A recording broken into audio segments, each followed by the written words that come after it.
بسم اللہ الرحمن الرحیم۔ السلام علیکم، welcome to my Urdu best story channel. شروع کرتے ہیں آج کا ایک افسانہ جس کا نام ہے ادھوری خواہش۔ اگر آپ ہمارے چینل پر نئے ہیں تو ہمارے چینل کو سبسکرائب کریں اور بیل نوٹیفیکیشن کو دبائیں۔ تو شروع کرتے ہیں۔ وہ سوکھے ہوئے درخت کے نیچے سر کو جھکائے بیٹھا تھا۔ دھوپ سے اس کا چہرہ تمتمایا ہوا تھا، آنکھوں میں اداسی تھی، چہرے پر جھریاں اور سر پر سفید بال اس کی بڑھتی ہوئی عمر کا پتہ دے رہے تھے، پر اس کی عمر زیادہ تو نہ تھی۔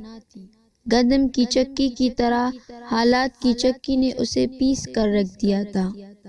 ایک وقت تھا جب وہ سب کی توجہ کا مرکز ہوا کرتا تھا۔ لمبا قد، بھوری آنکھیں، گندمی رنگت، سادہ مگر پرکشش نقوش اور ہلکے سے گنگریالے بال اس کی شخصیت میں چار چاند لگا دیتے۔ بلاشبہ روزی کی فکر نے اسے وقت سے پہلے ہی بوڑھا کر دیا تھا۔ وہ کسی گہری سوچ میں مہو تھا کہ کسی کی آواز نے اسے خیالات کے بنور سے نکالا۔ ارے رفیق، تو یہاں بیٹھا ہے؟ میں نے تجھے بہت تلاش کیا۔ کیا بات ہے؟ تو کچھ پریشان لگ رہا ہے۔ اشرف اس کے پاس آ بیٹھا تھا۔ اس کی اپنی حالت رفیق سے مختلف تو نہ تھی۔ دنیا کی دوڑ دھوپ نے انہیں تکا کر رکھ دیا تھا۔ یہ پنجاب کے چھوٹے سے گاؤں میں رہائش پذیر تھے۔ ان دنوں سارا گاؤں قحط کی نظر تھا۔ آسمان بخیل تھا اور زمین خشک۔ بہت سے لوگ دوسرے علاقوں میں ہجرت کر گئے تھے، پر بہت سے لوگ یہاں رہنے پر مجبور تھے۔ دعا کر اشرف کہ اللہ سب بہتر کرے، ورنہ بہت تباہی ہماری منتظر ہے۔ فصلوں کا حال تمہارے سامنے ہے اور کہیں کام بھی نہیں مل رہا۔ کروڑ بچوں کی ذمہ داری کیسے پوری ہوگی؟ رفیق سارے جہاں کی مایوسی اپنے دل میں لیے بول رہا تھا۔ اشرف نے اس کی ہمت بندھاتے ہوئے کہا، سارے جہاں کی ذمہ داری اللہ پر ہے، وہی ہر چیز کو بہتر کرنے والا ہے۔ ہم شہر میں قسمت آزما کر دیکھتے ہیں۔ رفیق کے چہرے پر امید کی کرن لپکی۔ ٹھیک ہے اشرف، شاید تم ٹھیک کہہ رہے ہو، پر کل ہی نکلتے ہیں۔ اب ہم چودھری یاور کے پاس جا رہا ہوں، شاید آج کے دن کے لیے کوئی کام مل جائے۔ چودھری کا نام سن کر اشرف کے چہرے پر ایک رنگ آ کر گیا تھا اور بولا، میں تمہیں روکوں گا نہیں۔ اگر تم جانا چاہتے ہو تو تم جاؤ، پر مجھے اس سے کوئی اچھی امید نہیں۔ وہ رفیق کے کندھے پر ہاتھ رکھ کر چلا گیا۔ رفیق کچھ دیر سوچ کر روانہ ہوا۔ اس کا رخ حویلی کی جانب تھا۔ وہ امیدوں کی دنیا سجائے حویلی کی جانب گامزن تھا۔ کچھ ہی دیر میں وہ اس عالیشان حویلی کے سامنے کھڑا تھا۔ کس سے ملنا ہے تمہیں؟ بڑی سی جسامت والا آدمی اس کے سامنے موجود تھا۔ بظاہر وہ دکھنے میں اس حویلی کا چوکیدار معلوم ہوتا تھا۔ وہ مجھے چودھری یاور سے ملنا ہے، وہ ہکلاتے ہوئے بولا۔ کیا کام ہے تمہیں؟ اس بار سوال سختی سے پوچھا گیا تھا۔ جی وہ میں ان سے ملنا چاہتا ہوں۔ کام تو مل کر ہی بتاؤں گا، آپ مہربانی کر کے انہیں بتا دیں۔ رفیق التجائی نظروں سے اسے دیکھ رہا تھا۔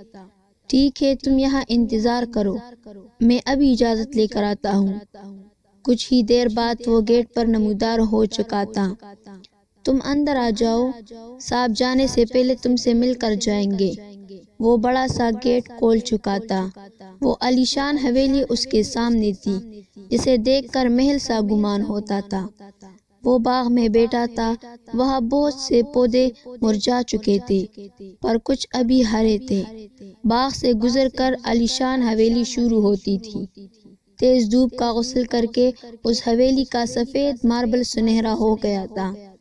وہ کافی دیر سے حویلی کو دیکھنے میں مہو تھا۔ کچھ ہی دیر میں اس نے اپنے سامنے یاور کو کھڑا پایا۔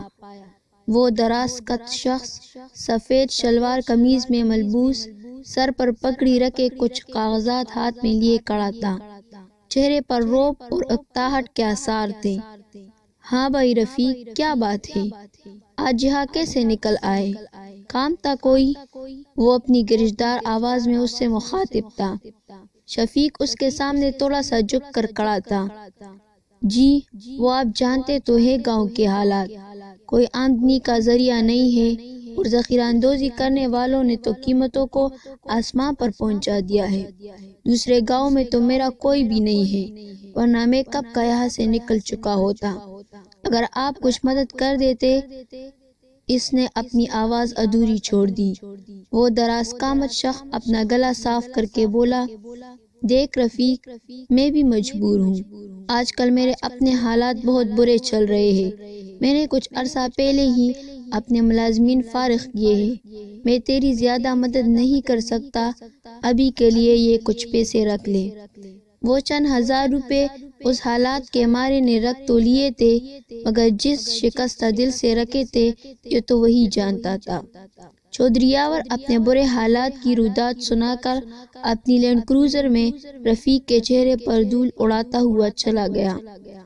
وہ رات بہت تاریک تھی، آسمان میں ایک بھی ستارہ نہیں تھا، مانو کہ وہ بھی جیسے اس گاؤں کے باسیوں سے خفا بیٹھے تھے۔ اس مٹی کے چھوٹے گھر میں رفیق چارپائی پر لیٹا آسمان میں نہ جانے کیا تلاش کر رہا تھا۔ پاس میں ہی ایک خاتون صحن میں بنائے گئے عارضی سے کچن میں روٹی پکانے میں مصروف تھی۔ روشنی کے نام پر صحن میں بس ایک دیا جل رہا تھا۔ بجلی کا سلسلہ تو کافی عرصے سے منقطع تھا۔ وہ بار بار پلٹ کر رفیق کی طرف دیکھ رہی تھی۔ پریشانی تو اس کے چہرے سے عیاں تھی۔ پاس ہی 3 چھوٹی بچیاں دنیا کی تمام تر پریشانیوں سے لاپرواہ اپنی زندگی کے خوبصورت دنوں سے لطف اندوز ہو رہی تھی، اس بات سے بے خبر کہ قدرت نے ان کے لیے کیا سوچ کر رکھا تھا۔ بلاجپا قحط نے ان پر غضب ڈھایا تھا۔ وہ خاتون ہاتھ روک کر اس کے پاس آ بیٹھی تھی۔ وہ اس کے مقابلے میں کافی کم عمر اور سادہ نکوش کی حامل تھی۔ وہ آواز میں سنجیدگی لیے بولی، کیا بات ہے رفیق، تو پریشان لگ رہا ہے، کوئی مسئلہ ہے کیا؟ کیا بتاؤں جمیلہ، حالات تیرے سامنے ہیں، نہ جانے اب کیا ہوگا۔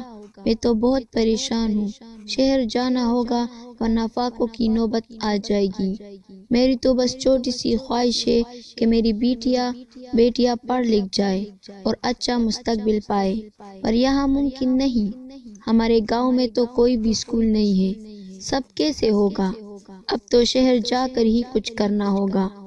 وہ نا امید سا آسمان کی جانب دیکھنے میں مصروف تھا، جہاں ستارے اس سے نہ جانے کب سے روٹے بیٹھے تھے۔ تو پریشان کیوں ہوتا ہے رفیق؟ اللہ سب بہتر کرے گا، اللہ پہ یقین رکھ۔ مشکل حالات ہمیں بہت کچھ سکھانے کے لیے ہی آتے ہیں۔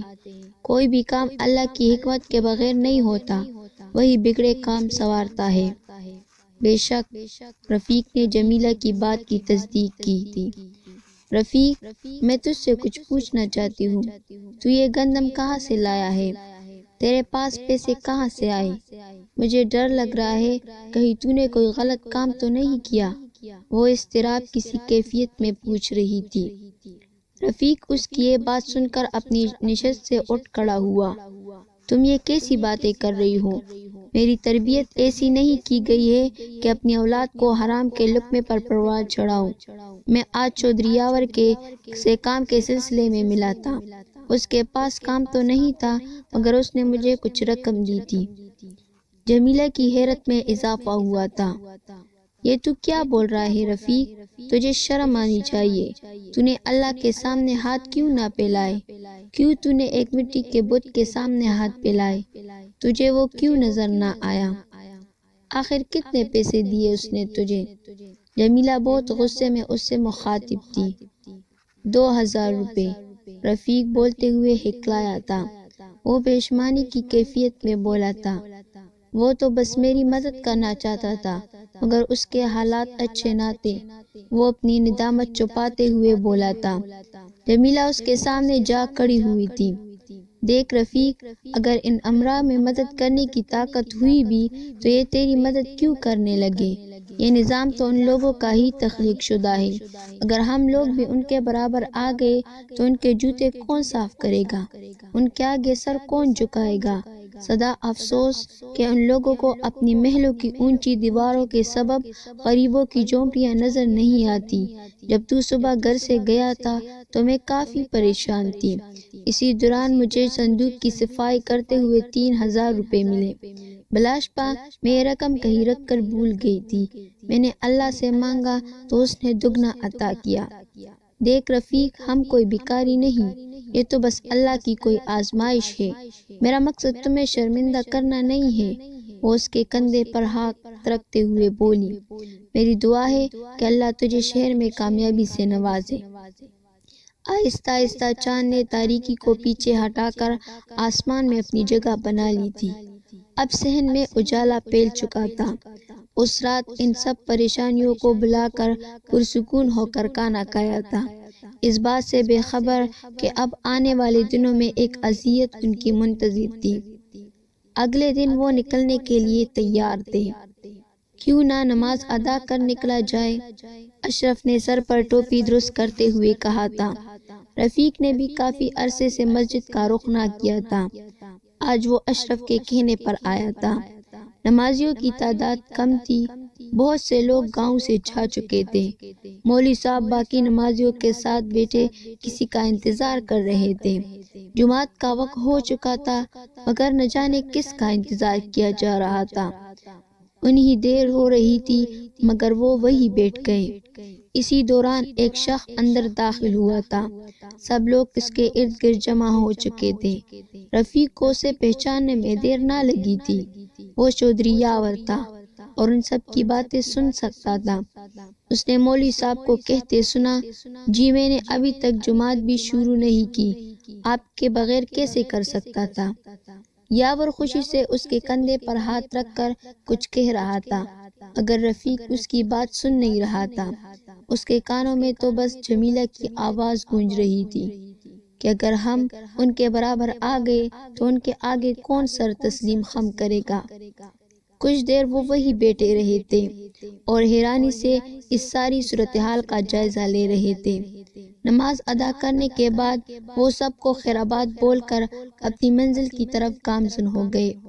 گھر کو چھوڑنا ان کے لیے مشکل تھا مگر وہ مجبور تھے۔ ایک دن کی مسافت کے بعد وہ شہر پہنچ چکے تھے۔ شہر کا ماحول ان کے لیے کافی اجنبی تھا۔ یہاں کا شور اور تیز رفتار زندگی ان کے اضطراب میں اضافہ کر رہا تھا۔ بلاشبہ یہ بات سچ ہے کہ گاؤں فطرت کے بہت قریب ہوتے ہیں اور یہ اللہ کی تخلیق ہے، جبکہ شہر انسان کی تخلیق ہے۔ انہیں شہر میں رہائش اور کام کے لیے بہت محنت کرنی پڑ رہی تھی۔ ابھی تو انہیں عارضی رہائش مل گئی تھی۔ وہ 6 آدمیوں کے ساتھ ایک ہی کمرے میں رہائش پذیر تھے۔ وہ صبح کام اور رہائش کی تلاش میں نکلتے اور رات دیر تک آتے۔ ابھی تک انہیں کوئی کام نہیں مل سکا تھا۔ رات کی تنہائی میں اشرف چھت پر موجود تھا۔ رفیق اسے تلاش کرتے ہوئے چھت پر چلا آیا تھا۔ کیا بات ہے اشرف، یہاں اکیلے کیوں کھڑا ہے؟ کچھ نہیں، بس میں نا امید سا ہوتا جا رہا ہوں۔ اشرف کے چہرے پر مایوسی آیا تھی۔ تم فکر نہیں کرو، اللہ سب بہتر کرے گا۔ نتیجے سے پہلے نتیجہ نہ نکالو، سب بہترین ہوگا۔ تم تو اب تک میری ڈاز بنداتے رہے ہو تو پھر کیا ہو گیا تمہیں؟ رفیق کی اپنی حالت اس سے مختلف تو نہیں تھی مگر وہ اسے سمجھا رہا تھا۔ اشرف کے چہرے پر امید کے کچھ آثار نظر آئے تھے۔ اگلے دن وہ کام کی تلاش میں نکلے۔ اس دن انہیں کامیابی ملی تھی۔ انہیں مزدوری کا کام مل گیا تھا اور پاس میں ہی رہائش بھی مل گئی تھی۔ میں آج بہت خوش ہوں اشرف، اللہ کا شکر ہے کہ سب بہتر ہو گیا۔ حالات بہتر ہو جائے تو گھر والوں کو بھی بلا لوں گا۔ اگلے دن وہ اپنی نئی رہائش پر منتقل ہو چکے تھے۔ ان کی نئی رہائش کچھ زیادہ اچھی تو نہیں تھی۔ رفیق تھکا ہوا تھا اس لیے چارپائی پر لیٹ گیا۔ اس نے کمرے کا جائزہ لیا تو اسے اس کمرے کی حالت اپنی حالت سے مختلف نہ لگی۔ دیواریں خستہ حال تھی، اس کے ہاتھوں کی طرح ہر طرف دیوار پر بھی دراڑیں تھی۔ دیواروں کی دراڑ تو کبھی نہ کبھی بڑھ ہی جانی تھی اور اس کے ہاتھوں پر مشقت کی وجہ سے پڑنے والی دراڑیں نہ جانے کب بھرنی تھی۔ بجلی کا مناسب انتظام نہ تھا۔ رات کے وقت کمرہ اندھیرے میں ڈوبا رہتا تھا۔ ایک عجیب سی بو نے سارے ماحول کو اپنے حصار میں لے رکھا تھا۔ اس کے لیے ایسے ماحول میں سونا بہت مشکل تھا۔ اگلے کئی دن اسی طرح مشکل میں گزرے تھے۔ سارا دن تک کر آنے کے بعد وہ ایسی ہی سو جاتے تھے۔ بجلی کا سسٹم ٹھیک نہ ہو سکا تھا۔ کئی رات اسی طرح کاٹنے کے بعد ایک رات آخر کار سکون کی آ گئی تھی۔ اس رات آسمان بادلوں سے سجا تھا۔ ٹھنڈی ہوا نے مرجھائے ہوئے چہروں کو پھر سے تر و تازہ کر دیا تھا۔ اشرف تو چین کی نیند سو گیا تھا، مگر رفیق ابھی تک جاگ رہا تھا۔ وہ مسلسل ایک بے چینی میں تھا۔ باہر بارش شروع ہو چکی تھی۔ یہ رحمت اب زحمت بنتی جا رہی تھی۔ چھت ٹپکنے لگی تھی۔ پانی کی کچھ بوندیں ہاتھ پر گر گئی تھی۔ وہ سوچنے لگا، یہ پانی بھی کیا عجیب شے ہے جو پروان بھی چڑھاتا ہے اور زندگی چھین بھی سکتا ہے۔ گاؤں میں تو میسر نہیں تھا اور یہاں کیسے فراوانی سے گر رہا ہے۔ ساری رات بارش ہوتی رہی تھی۔